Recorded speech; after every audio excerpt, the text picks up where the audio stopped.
सार्वमंथन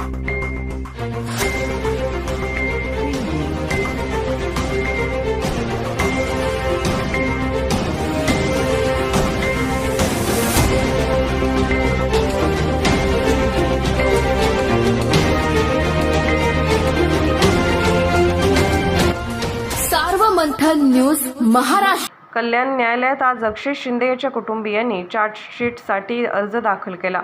अक्षय शिंदेचे काका, वकील, आई वडील या सर्वांनी कोर्टात हा अर्ज दाखल केला आहे. यावेळी पोलिसांच्याकडून त्याच्या दफनविधीबाबत फोन आला असल्याची माहिती त्याच्या कुटुंबियांनी दिली आहे.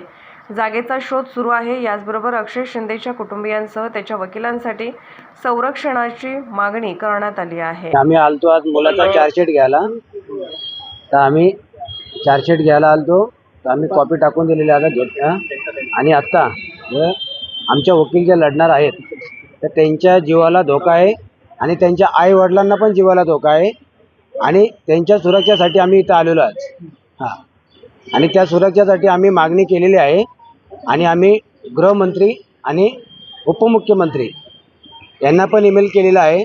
तर आम्ही मागणी केलेला आहे तर यांच्या सुरक्षेसाठी बंदोबस्त द्यावी आणि आता जे मुलाचा जे अंतिम विधी करणार जे आहेत ते त्याच्यासाठी पण सुरक्षित द्यावी, ते आम्ही हे मागणी केलेली आहे. अर्ज तुम्ही चार्जशीट की बदलापूरमध्ये झाला पाहिजे आता आमचं हे नाही ठरलेलं अजून, ते जागा कुठे आहे ते आता ते जागा आम्ही ते देतील ते आम्ही बघू आणि ते त्याच्यानंतर मग जे करायचं ते करणार. आणि आता जे आम्ही मागणी केलेली आहे तर त्या मागणीसाठी आम्ही इथं आलो होतो आणि आमचे चार्जशीट पण आम्ही केलेले आहे. चार्जशीटसाठी काय सांगितलं तुम्ही? अर्ज दाखल केला का काय? रक्षासाठी आम्ही जे आलेलं आता तर आत्मसंरक्षणासाठी आम्ही आलो इथं आज, की आमच्या वकिलांना पण जीवाला धोका आहे आणि त्यांच्या परिवारासाठी पण धोका आहे आणि या अण्णा शिंदे आणि त्यांच्या आईला त्यांना पण धोका आहे, त्यांच्या परिवाराला पण धोका आहे. त्या संरक्षणासाठी आम्ही इथं आलेलो आहे. अजून झालेला नाही आहे, तर आम्ही आता पोलीस तिथं जाऊ स्टेशनला, मग ते बोलवलेत आम्ही तिथं बघू आणि त्याच्यानंतर काय असेल ते जागा आम्ही बघून त्यांनी तर ठरवू की कुठं काय करायचं आहे, मग त्याच्यानंतर आम्ही पुढचं हे करू. काल तुम्ही दाखल केलेला अर्ज पोलीस स्टेशनमध्ये काय नेमकं ते अर्ज होतं आणि कधी तुम्ही जाणार या विषयात पोलिसांची? आता आम्हाला बोलवलेत, आम्ही चाललो तिकडं, त्याच्या संदर्भात आम्ही ते बोलणार आम्हाला त्या जागासाठी, तर आम्हाला जागा बघण्यासाठी आम्ही जाणार आहोत. अक्षयचा जो मृतदेह आहे त्याचं दफन होणार आहे की? दफन होणार आहे. त्यासाठी तुम्ही जागेची मागणी? हा, जागेची मागणी केलेली आहे. काल पोलिसांसोबत देखील तुमची चर्चा झाली, मिटिंग झाली, त्यावेळेस पोलिसांनी तुम्हाला काय सांगितलं, काय त्यामध्ये निर्णय झाला? नाही, ते बोलले की आम्ही जागा बघून शनी तर आम्ही तुम्हाला कळून देऊ.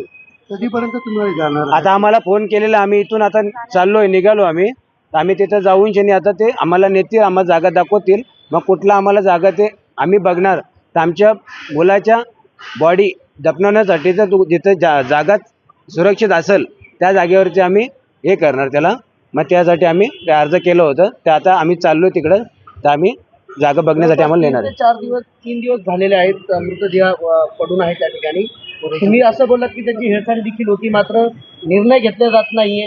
काय असं सगळं संताप आहे तुमचा? काय असं सगळं एकंदरीत तुम्हाला वाटतं? हे बघा, आम्ही जे केलेले होते आता ते जागेसाठी आम्ही बोललो होतो, आता ते तेवढं आमचं झालेलं आहे. तर आता आम्ही चाललो, त्याच्या पुढचे तुम्ही आता आमच्या ते पुढचे ते असेल ते आम्ही ते करतो आता.